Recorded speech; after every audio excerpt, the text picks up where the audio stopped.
એક ગામની અંદર પૂર આવ્યું. પૂર એટલું બધું ભયંકર આવ્યું ને કે ગામની અંદરથી બધું જ તણાવવા માંડ્યું. એની અંદર કેટલાક મકાનોમાંથી વાસણ પણ તણાઈ રહ્યા હતા અને એ વાસણની અંદર બે ઘડા તણાઈ રહ્યા હતા પૂરની અંદર. તો એક ઘડો હતો એ પિત્તળનો હતો અને એક ઘડો માટીના વાસણનો હતો. બંને તણાઈ રહ્યા હતા ત્યારે પિત્તળના ઘડાએ માટીના ઘડાને કીધું કે તું માટીનો છે અને તું ડૂબી જઈશ અને ઓગળી જઈશ. તું એક કામ કર, મારી જોડે આવી જા અને હું તને પાણીથી બહાર કાઢી લઈશ ગમે ત્યાં આગળ.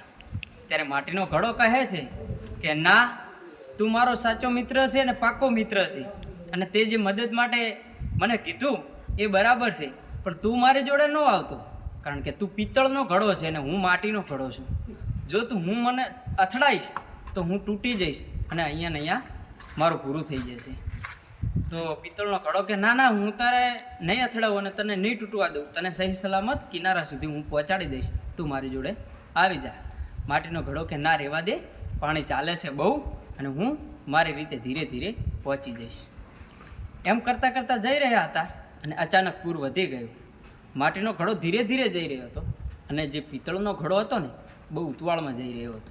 પણ પિત્તળનો ઘડો પાણી વધારે હોવાના કારણે એક જગ્યાએ હલવાઈ ગયો, ફસાઈ ગયો. એટલે ધીરે ધીરે એની અંદર પાણી ભરાવા માંડ્યું અને જે પિત્તળનો ઘડો હતો ને એ ડૂબી ગયો. પણ જે માટીનો ઘડો ધીમે ધીમે ચાલતો હતો ને એ ધીરે ધીરે કિનારા સુધી પહોંચી ગયો અને સહી સલામત એનો બચાવ થઈ ગયો. એટલે મિત્રો, જીવનની અંદર ગમે ત્યારે કોઈની મદદ કરવા જાઓ ને તો પહેલું ખુદને જોઈ લેવું કે આપણે મુશ્કેલીનો સામનો કરી શકશું કે નહીં કરી શકું. કારણ કે ખુદનો બચાવ ના થાય અને કોઈકની મદદ કરવા જઈએ તો એ બધું નકામું છે. તમારું શું કહેવું ચોક્કસ કોમેન્ટ બોક્સમાં કહી દેજો. વિડીયો સારો લાગે તો લાઇક અને શેર કરી નાખજો. અને વધુ આવા વિડીયો જોવા માંગતા હોય તો અત્યારે જ MB રાવલને ફોલો કરી નાખજો.